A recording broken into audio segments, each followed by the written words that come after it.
ज़्यादातर लोग अपने एजुकेशन क्वालिफिकेशन के बेसिस पे इंटरव्यू के लिए चले जाते हैं और सिलेक्ट नहीं हो पाते। आपने ये कई बार सुना होगा कि आपके साथ ही पढ़ा हुआ आपका दोस्त, उसकी जॉब लग गई।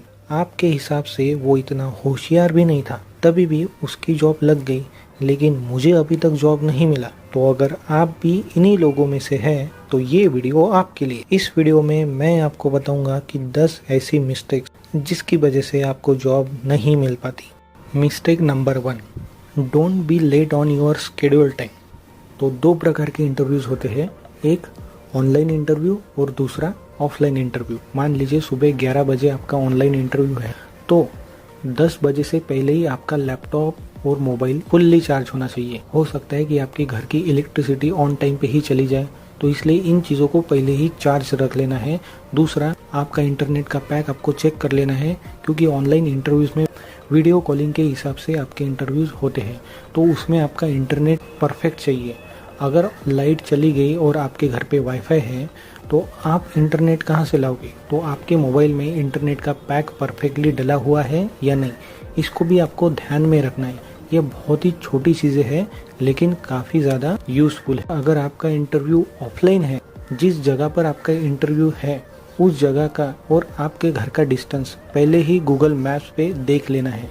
मान लीजिए कि 1 घंटा आपको जाने के लिए लग रहा है, तो 1.5 या 2 घंटे पहले से ही आपको घर से निकलना है, नहीं तो फिर वही लोग बोलते हैं कि मेरी गाड़ी पंचर हो गई थी, मेरा पेट्रोल खत्म हो गया था, सिटी बस टाइम पर आई ही नहीं, ट्रैफिक लग गया था। आपको पहले से ही अपने टाइम के अकॉर्डिंग वहाँ पर पहुँच जाना है। सेकेंड नंबर पे आता है be in a proper formals and polish shoes. बहुत सारे लोग चेक्स के शर्ट्स पहनते हैं, लाइनिंग के शर्ट्स पहनते हैं, तो आपको ये गलती नहीं करनी है। ब्लैक शर्ट तो आपको बिल्कुल भी नहीं पहनना है, क्योंकि ब्लैक शर्ट निगेटिव एनर्जी को एक्सप्रेस करता है। इंस्टेड ऑफ दैट आपको वाइट शर्ट पहनना है।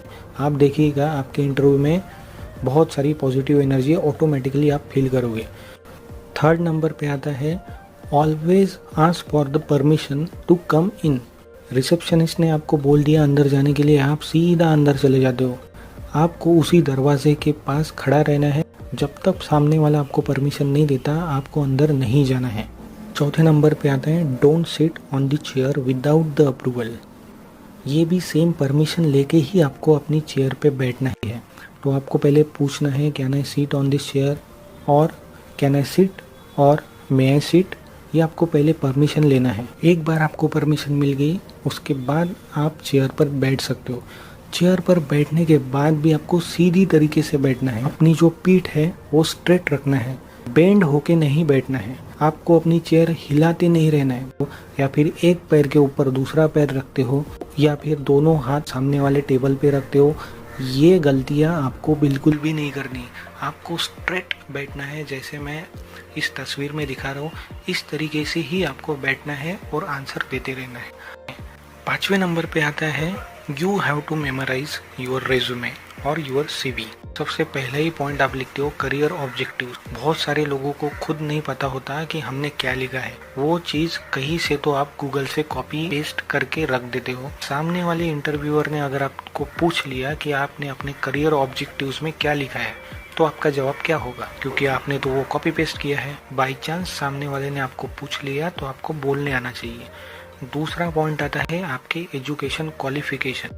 मान लीजिए आपको 10th स्टैंडर्ड में परसेंटेज है 61.25, तो आप ऐसे ही बोलोगे कि 61% मिले थे मुझे 10th स्टैंडर्ड में, जबकि एक्चुअल परसेंटेज आपको है 61.25। तो वो जो पॉइंट में परसेंटेज है वो भी आपको बोलना है। तीसरा पॉइंट आता है रिलेवेंट एक्सपीरियंस। तो कौन से ईयर से लेके कौन से ईयर तक आपको उस कंपनी में एक्सपीरियंस था, कौन सी पोजीशन के लिए, वो आपको याद होना चाहिए। तो आपका ओवरऑल रिज्यूमे या फिर आपका CV अपडेटेड आपको रखना है। 6th नंबर पे आता है हाउ टू इंट्रोड्यूस योरसेल्फ। देखिए ये टॉपिक बहुत बड़ा है, इसके लिए मैंने एक अलग से वीडियो दिया है, उसकी लिंक मैंने आई बटन पे दी है और डिस्क्रिप्शन में भी आपको उसकी लिंक मिल जाएगी। अगर आप कमेंट बॉक्स भी चेक करते हो तो कमेंट में भी मैंने उसकी लिंक दे रखी है, आप जाके चेक कर सकते हो, लेकिन उसको बाद में चेक कर लेना, अभी नहीं।